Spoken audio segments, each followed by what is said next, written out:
Assalamualaikum, welcome back to adnanchaudhary.com. My name is Kurat Takri and my course name is Essential Training in jQuery. इसमें मैं आपको इस topic में बताऊंगी या इस ट्यूटोरियल में मैं आपको बताऊंगी कैसे हम एट्रीब्यूट की मैनिपुलेशन कर सकते हैं। सबसे पहले अगर हम इसका लाइव प्रीव्यू देख लें तो आपको आइडिया हो जाएगा कि किस चीज़ की एट्रीब्यूट्स की मैं बात कर रही हूँ और क्या इसकी हमारी फंक्शनिंग होगी। अगर इसका मैं प्रीव्यू आपको दिखाऊं तो ये इमेजेस है मेरे पास, इनको होवर करने से कुछ नहीं हो रहा, क्लिक करने से जूम हो रही है। हम सिर्फ दो फंक्शन यूज़ करेंगे, एट्रीब्यूट और एट्रीब्यूट रिमूव। यानी रिमूव एट्रीब्यूट तो रिमूव करेगा एट्रीब्यूट्स को, और एट्रीब्यूट में भी आगे हमारे पास तीन है कि अगर हम कोई नेम या वैल्यू सेट करवाना चाहते हैं तो हम इस ये सिंटैक्स यूज़ करेंगे। अगर हम नेम और मल्टीपल वैल्यूज़ या मल्टीपल एट्रीब्यूट्स किसी चीज़ के रखवाना चाहते हैं तो हम ये वाला फंक्शन यूज़ करेंगे। फंक्शन सेम है लेकिन सिर्फ इनके पैरामीटर्स डिफरेंट है। मैंने जो है कुछ लिखे हैं कोड जो आपके साथ शेयर करूँगी इस ट्यूटोरियल में। अगर ये मैं कर रही हूँ jQuery पे मैं पास कर रही हूँ ए क्या है, इमेजेस का एंकर टैग है जो मैं यूज़ कर रही हूँ। ये मेरे इमेजेस का एंकर टैग है जो ए पास हो रहा है और उनको टाइटल असाइन हो रहा है फोटोज बाय सम फोटोग्राफर। सेव करके अगर मैं इसको मेन्यू रिफ्रेश करूँ तो आपको पता चलेगा कि इनको होवर करने से अब आ रहा है कि फोटोज बाय सम फोटोग्राफर। या अगर आप इसके अंदर कुछ भी लिखना चाहें वो लिख सकते हैं।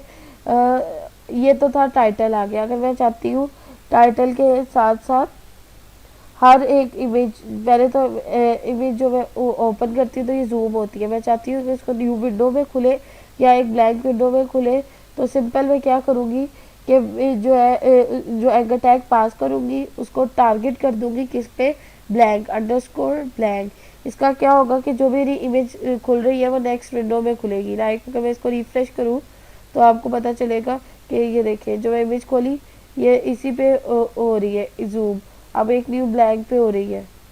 तो अगर और अब इस पे टेक्स्ट भी आ रहा है फोटोग्राफर्स बाय सम फोटोग्राफर, यानी फोटोज बाय सम फोटोग्राफर आ रहा है।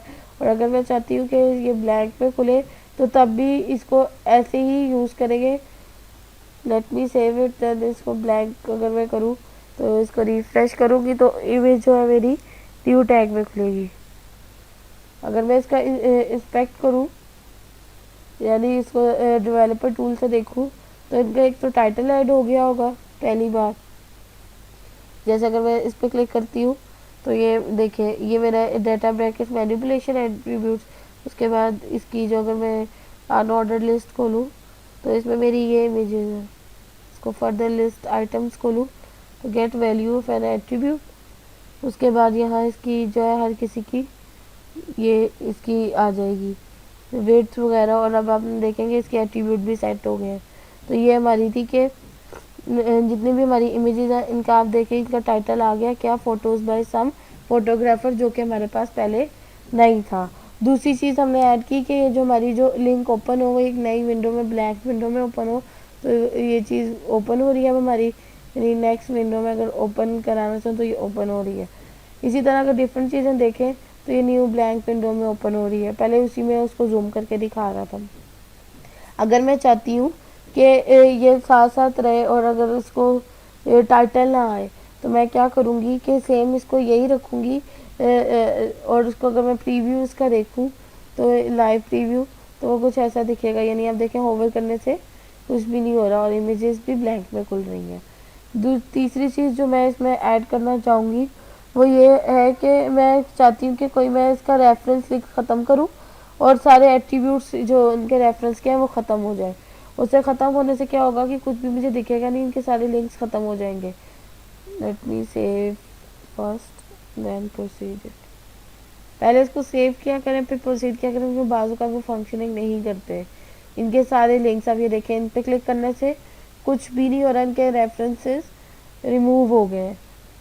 अब अगर मैं चाहती हूँ कि इनके रेफरेंस एक ही एक इमेज शो हो तो मैं सिंपल ये यूज़ करूँगी, मॉडिफाई कर दूँगी इनके एलिमेंट और इन सब की जगह मैं स्प्रिंग डॉट जेपैग यूज़ करूँगी और टाइटल आ जाएगा स्प्रिंग्स ऑल थिंग्स। तो अगर मैं इसको अब रिफ्रेश करूँ तो अब सारी इमेजेस की जगह ये स्प्रिंग आ गया और इनके जो होवर करने से आ रहा है स्प्रिंग ऑल थिंग्स। ये सब हमने आज जो इस ट्यूटोरियल में किया है, ये हमने किया मैनिपुलेशन किया एट्रीब्यूट्स के साथ। इस तरह आप जो है हर इमेज की टाइटल दे सकते हैं, कैप्शंस दे सकते हैं, उनके एट्रीब्यूट्स को मैनिपुलेट कर सकते हैं, उनका कलर चेंज कर सकते हैं, उनके डिव चेंज कर सकते हैं, उनकी बॉडी चेंज करते हैं। आई होप सो आपको समझ आ गया होगा एट्रीब्यूट मैनिपुलेशन कैसे होती है।